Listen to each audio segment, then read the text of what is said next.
First at 5, we're learning more about what led up to a stabbing yesterday at a Warwick pharmacy that the police chief calls, quote, inexplicable. And right now, the suspect accused of the stabbing at the Rite Aid on Warwick Avenue is on suicide watch following a brief court appearance late this morning.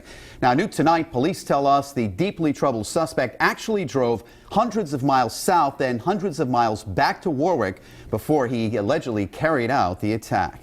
Eyewitness News reporter Steph Machado joins us live from Warwick with the new details tonight. Well, tonight this Rite Aid is back open. Police say Jacob Gallant did not even know his victim, just walked in and attacked at random. Jacob Gallant walking into court bandaged, charged with assault with intent to murder, but ordered by a judge to have a competency evaluation before the proceedings move forward. He's charged with a horrific stabbing of an 18-year-old woman at the Rite Aid at 1201 Warwick Avenue. Her injuries were very, very significant. We're talking about a young female who was suffering from at least 8 stab wounds. Colonel Stephen McCartney says Gallant has confessed to the crime, which began with him being reported missing by his family in Westport on Saturday. Gallant telling police he was upset about his grandmother's death, changing his living arrangements, and he took off for Baltimore, contemplated suicide and stayed the night, then came back. He decided to stop off at a Walmart store, and he bought a butcher knife.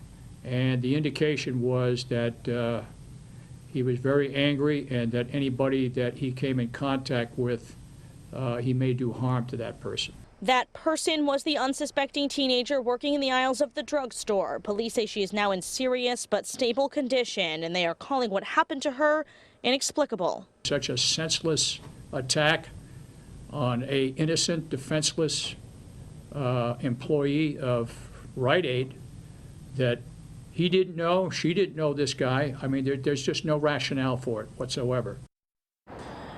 And again, Gallant now on suicide watch during his competency evaluation, after which he'll be back in court on March 20th. Now, a spokesperson for Rite Aid declined to comment on what happened, but police say it was another employee here and a customer that helped save the life of this teen girl. We'll have more on that coming up new at 6. Reporting live in Warwick with the Mobile Newsroom, I'm Steph Machado, Eyewitness News. Latest developments on a stabbing investigation in Warwick. The suspect, Jacob Gallant of Westport, has now been placed on court-ordered suicide watch.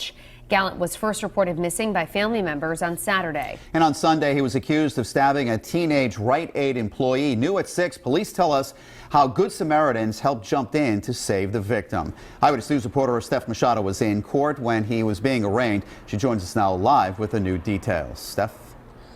Mike and Shannon, police say that young woman who was stabbed may not have survived had it not been for the actions of another employee here at Rite Aid and a customer.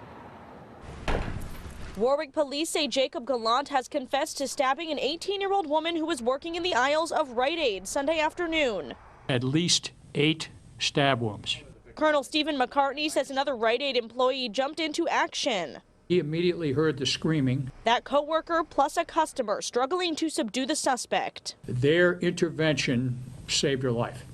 There's no other way I could put it. Gallant was charged with assault with intent to murder, but a judge ordered he undergo a competency evaluation before the proceedings continue. He seemed to be very calm and composed coming back to the police department. Colonel McCartney says Gallant told police he was upset over his grandmother's death and the loss of his living arrangements on Saturday and took off to Baltimore, staying the night and contemplating suicide before driving to Warwick, buying a butcher knife and entering that Rite Aid. The indication was that he was very angry, and that anybody that he came in contact with, he may do harm to that person. And police say that young woman who was stabbed underwent surgery and is now in serious but stable condition at the hospital. They plan to identify her tomorrow. Meanwhile, Gallant is on suicide watch until he is evaluated, after which he will be arraigned again later this month. Live in Warwick with the Mobile Newsroom, I'm Steph Machado, Eyewitness News.